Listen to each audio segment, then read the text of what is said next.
I've been wanting to replace the floor in this pantry for ages, and this weekend, I hope to get it done. You can see here how it's just this peel and stick vinyl tiles here, and it's also cracked right here because there's a weak spot in the floor. So that's what's really spurring me on to do this project. And there's also this dual transition right here with wood and metal, and I'm hoping that could just be a one-piece transition between two roughly level floor areas. And so you know what you're getting into, this is what we end up with. If you're new here, my name's Dan, and I love to DIY things. I learned a lot of hands-on skills when I worked as an engineer on a ship for about 10 years, and that also gave me the courage to try and tackle projects like this, which I've never actually done before. And spoiler alert, I didn't get it done on one weekend, it took about a week. So I did watch a lot of videos about how to tile and use that Ditra membrane, and those people were usually professional and had done it before and made it look easy. And since this is my first time doing it, I thought this could still be a useful video for you, so you can see what kind of mistakes I made in tackling this for the first time. And of course, before I can start with the floor, I've got to empty out the pantry. And a quick visit from my neighbor dog, August. He's so cute. Before getting back to work. Right. All right, I haven't seen this empty in a while. First step is going to be to take all this out. Really curious to see this. This screw is just stripping, and this one needed a lot of weight. Well, I see why they covered some of that up. This is going to take a bit of work. Next, I'm going to take off these pieces of trim. Oh, not too bad.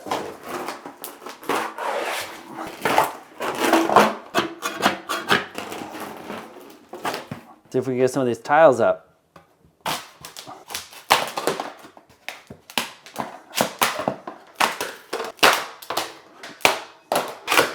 And as you can see, you can get whole tiles up by scraping and lifting at the same time. That's pretty easy to take those off. A lot easier than I expected. Whew. This is a soft spot in the floor. So not only did this plywood have a weak spot in it, but it looks like it's seen all sorts of spills over the years. And it also had to come out because it's higher than the finished wood floors in the kitchen. And as you can see, there's another layer of plywood below it. And luckily, this layer was pretty easy to get out because it's held down with just a few screws. What a mess this is. And these two little filler boards definitely had to come out because they're just at funny angles. Oh my goodness. All right, so we've got quite a mess. This is the old subfloor, which is just huge pieces of wood, as you can see. And then back here, this actually used to be the back porch, but then closed it to make this pantry area. And that's why the floor does not line up at all in this area. I need to try and make all this level, and I'm not sure how to do it yet. I think this is turning into a bigger project than I expected. So this is turning into quite an excavation.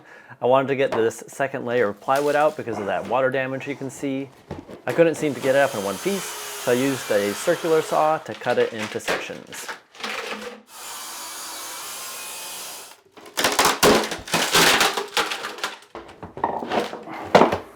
I wonder if it goes all the way through.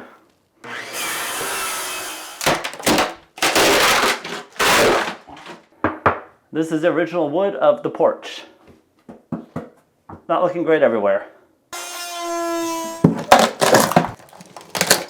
Here you can see down into my basement, and somebody has already beveled these subfloor boards down to just a very, very fine edge on this side. And so what I think I'm gonna do, because this would be such a pain in the neck to try and make level, I'm just actually gonna cut all this off and have it just float there, and if I need to, I'll put some additional structure underneath to help support this edge, because this isn't doing much now anyway. So there's looking up into the pantry, and you can see all of this. So now I want to make sure that I'm cutting all these perpendicular to the wall. A jigsaw probably wasn't the best way to get the straightest cut, but at this point I thought I was going to use a metal transition piece to help hide some of that edge. In the end, I did something different, but it turned out okay anyway. That's working a treat. Straight shot into the basement. Wow, you can feel a lot of air.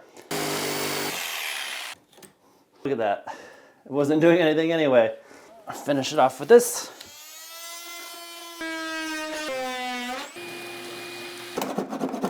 And of course that's not level. This is a bit lower than that. I guess this was some kind of vapor barrier, and I'm cutting this extra out of the way. So here we can start to get an idea of how things are going to line up. This is a 3/4 inch thick piece of wood, which will be just like the plywood underfloor we'll put in. And you can see it's going to match up very nicely with the subfloor that already exists. And then if we put the tile down, we still have a bit of a gap there. And yes, there will be the Ditra layer and also the thin set for the tiles as well. But I don't think it's going to make up that much height. So we might need to put another layer of maybe 1/4 inch plywood underneath the 3/4 inch plywood to make up this height difference. That's going to look so good though. Now I need to go cut some wood to fill in this gap here. Off camera, I cut these thin strips of 3/4 inch plywood. I got these number 8 by 1 5/8 construction screws to secure the subfloor. Okay.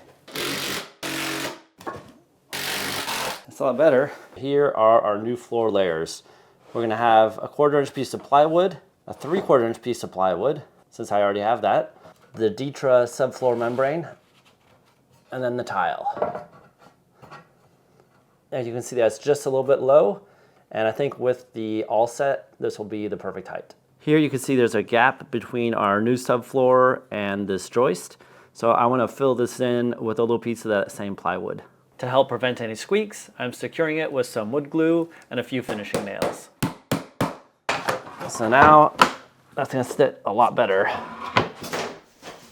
In the basement and off camera, I cut this 1/4 inch plywood to fit within the space, and then I used that as a template to cut the 3/4 inch plywood to fit as well. I made sure to put the 1/4 inch below the 3/4 inch plywood because that way it would be more stable for the tiles above it. And yes, I could have gotten a 1 inch thick sheet of subfloor, but I'd already purchased this 3/4 inch before I realized I needed a 1/4 inch more. And that's looking pretty good. I used a lot of screws to secure the subfloor because I really didn't want it to move and squeak. I had considered using some liquid nails between the layers to really secure it, but I didn't want to make this a nightmare in case I had to rip it out later. I had a funny little gap in the floor, so I just filled it in with a small piece of the 1/4 inch plywood. I wanted to reduce any flex in this joint between the old floor and the new, so down in the basement, I screwed a 3/4 inch piece of plywood to both subfloors. I wanted to protect from drafts from below and leaks from above, so I filled in the cracks with some silicone sealant. And you can't tell here, but I did do it around all of the plywood. Before this next step, I want to make sure the floor is really clean. This is the Schluter Ditra membrane, and from my understanding, this is a decoupling membrane that allows you to place tile floors onto plywood subfloors. I guess normally the flex and slight expansion of a wooden subfloor like this could damage tiles above it, but this decoupling membrane helps protect the tiles above from any movement below. I cut this so it comes within about a 1/4 inch of each wall, and then use this scrap piece to measure how far in I need to cut in order to make it through this doorway. This stuff is really easy to work with, and as you can see, I'm just using a pair of kitchen scissors to cut through it. I need a thin piece for the back of the room, and I marked the length by comparing it to the other piece and marking it with a Sharpie. And the Sharpie marks you can see through the other side. And this piece was a bit too close to the wall, so I cut off half a square's width from the entire length. Finally, I wanted to mark where on the subfloor this smaller piece aligns, so that when I'm putting it first with the all-set, it'll still be well lined with the bigger piece. Here's the 50-pound bag of all-set for setting the membrane and the tiles. And I find it quite annoying that it says how much water to use in quarts for using the entire 50-pound bag. But I wish it just said how many cups of water and how many cups of dry all-set. Because of this, I tried to rely on my minimal experience with mortar to try and just mix this by feel. But I made it way too watery, which I discovered later. Either way, you mix it for about 5 minutes, let it sit 10 minutes, and then mix it for another 3. First, you want to get the floor a little bit wet, because you don't want this plywood to absorb all the moisture from the thin set. Again, this is the first time I've done anything like this. This is the 1/4-inch trowel. And I'm awkwardly using this trowel to try and spread the thin set onto the plywood. You can hear by the splat and also by the look of it that I did make it a bit too thin, but it seems to have worked anyway. The first step is to get an even layer of it across the floor using the smooth side of the trowel. And for now, I'm only spreading the All-Set up to that line where the thin piece of Ditra goes. Next, you use the notched side of the trowel to create ridges in the All-Set. And as I understand it, the idea of all those ridges is so that when you're putting down the membrane or a tile, air is able to escape as those ridges are collapsing and creating a uniform layer of All-Set that has good adhesion to either the membrane or the tile. Now I'm using a grout float to forcefully press down this membrane into the All-Set, making sure to work it in both directions. Before this dries, I'm running the trowel along the edge of the membrane to take off any excess All-Set. That's not enough to do the rest here. So I mixed up another batch, again by feel, and made it a bit thicker. Then I sponged down the floor again, then found it much easier to use a drywall knife to get the All-Set out of the bucket, and repeated the process to lay down the larger piece of Ditra. I definitely put down too much All-Set. As you can see, I'm moving quite a bit as I'm trying to put in the ridges, and I think I also had it a bit too liquidy still. Nonetheless, it seems to have worked out. As I'm laying this down, I'm just trying to make sure it's aligning with the other Ditra. And here at the end, as I was trying to make the ridges, I actually had to remove quite a bit more of the All-Set.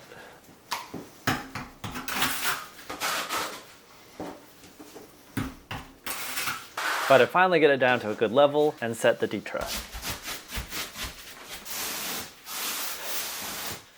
I had a lot of All-Set left over, and my neighbor, who's a contractor and done this kind of stuff before, said it was okay to spread it on top of the Ditra, because the next layer of All-Set would bind to this older layer of All-Set just fine.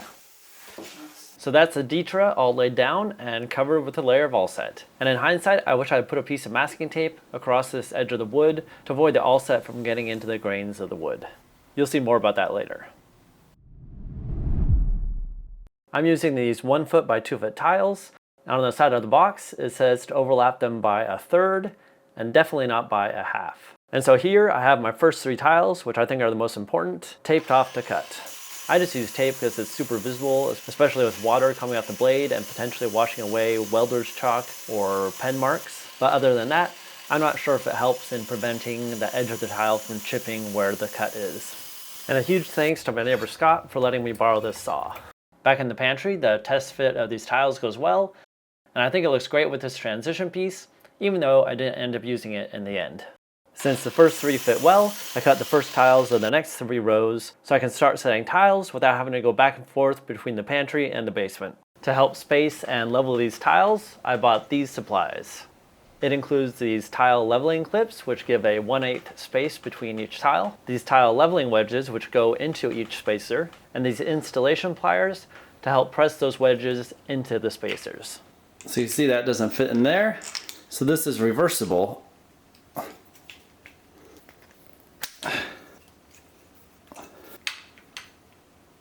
Once again, I mixed up some All-Set and probably still too watery, even though for tiles it's supposed to be even thicker than it is for the Ditra. Nonetheless, I continued, and the process is pretty much the same, except that you want to put a layer of All-Set on the back of the tile, and this is called back buttering.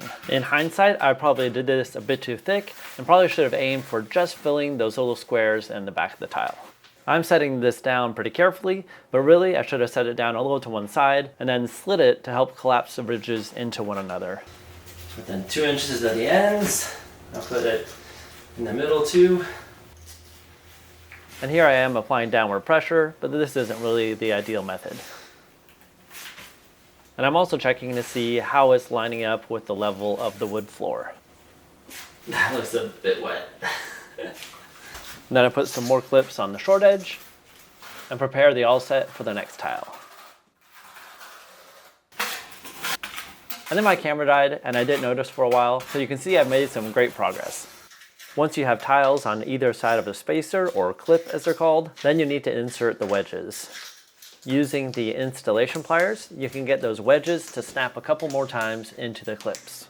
Quick tool note, you can adjust the mouth of these pliers by moving that outer fork to another space. But be careful, I did notice that sometimes the wedge moving against the tile can move it, and that's what I've noticed here on this one.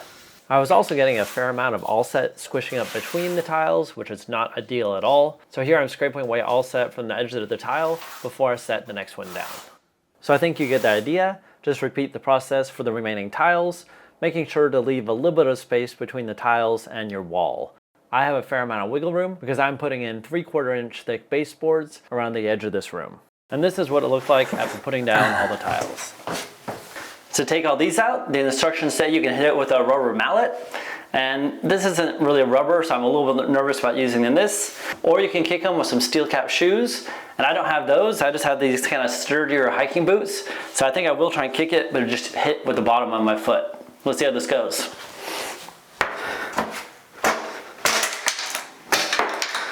As you can see, it's pretty straightforward and kind of satisfying. So these we can reuse, but these we'll have to toss.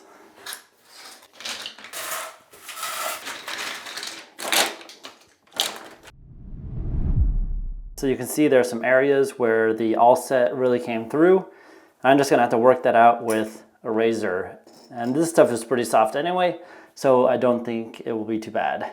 There are also a couple spots where these little spacers are sticking out. I'm probably dealing with this because I made the All-Set too thin, and this ended up taking me about an hour to scrape all the All-Set out from between the tiles and to remove the remnants of the clips. So I still have a couple spots where these red tags are sticking out, and I need to figure out how to get them out. Because I'm worried that this could chip the tile, but I'm very carefully gonna try and knock that free. There we go. All right, the key to getting these out is making sure it's as clear from All-Set on both sides as possible.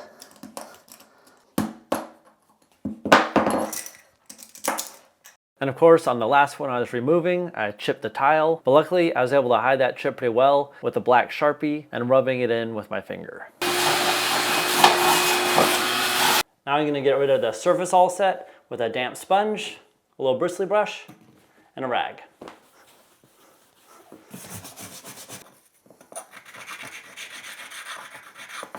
And the wood side of it is really handy to use as a scraper because it's not going to be hard enough to scratch the tile. Getting it a little bit damp really helps.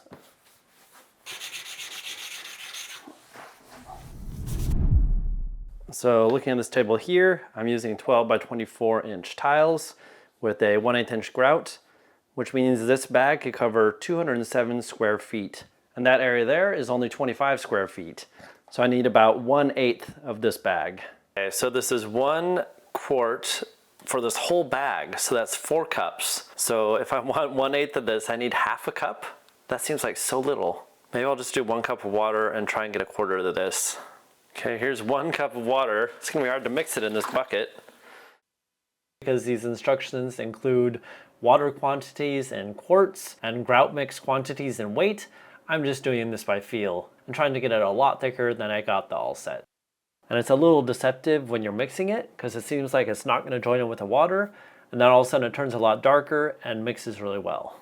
So again, just going by feel, I ended up adding about 3 cups of the grout mix to the 1 cup of water. And I think this might have been just a little too thick, but it still seems to have worked. From there, get a bit of grout onto your grout float and really work it into those joints. This felt a bit awkward at first, but after a few minutes, I felt like I had a much better technique.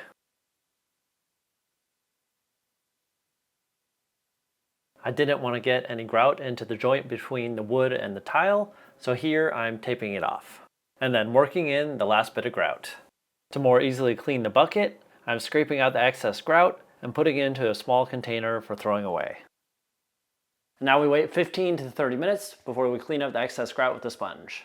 I'm wiping the sponge across the tiles very lightly and rinsing it off in a clean bucket of water. After that first pass, I clean the sponge very thoroughly in the sink and then do 1 wipe per side of the sponge,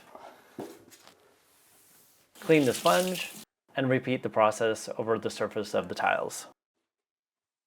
Now that we've wiped off most of the excess grout with the sponge, we can take a rag and wipe off the haze that remains, and then we're supposed to let it sit for 3 hours. So it's the next day, you can see it's still a bit hazy, so I'm gonna go over it with the sponge again, and a rag. It's quite a bit.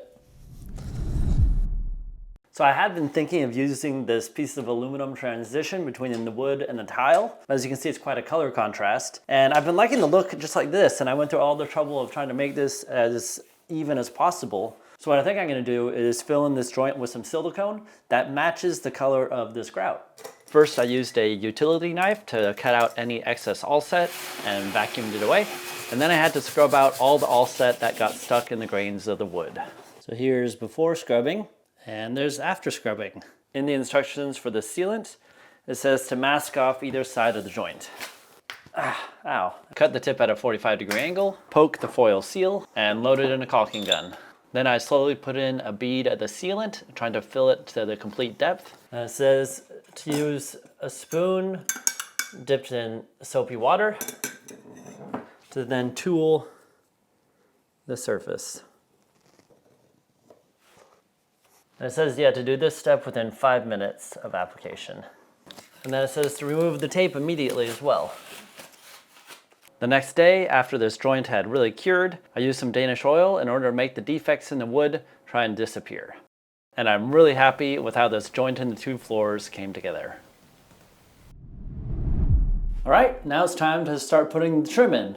Long story short here, I filled in these gaps with silicone sealant. I used a router to match the curve in the trim and a miter saw to cut beveled angles for the corners. Then I marked the location of studs, drilled some through holes for nails, and nailed in the boards. I used the same sealant to help hide some joints. And for bigger gaps, I used Bondo because I didn't want to take this perfectly good piece of wood out and replace it with a slightly longer one. So I just put in this new piece and I'm gonna put Bondo over this gap here and then try and make it look like one. Then I sanded it down and painted. And these are the very satisfying results. As a reminder of how far we've come, here is the before and after comparison. Overall, this project cost about $480 to complete. There's about $85 for the plywood and the screws, $70 for the baseboards, about $100 for the tile levelers and the other tools, and about $225 for the tiles themselves, the grout, the all-set, and the Ditra membrane. So this has been a super satisfying project. I'm so happy to have this tile in here with no change in level here between the wood and the tile.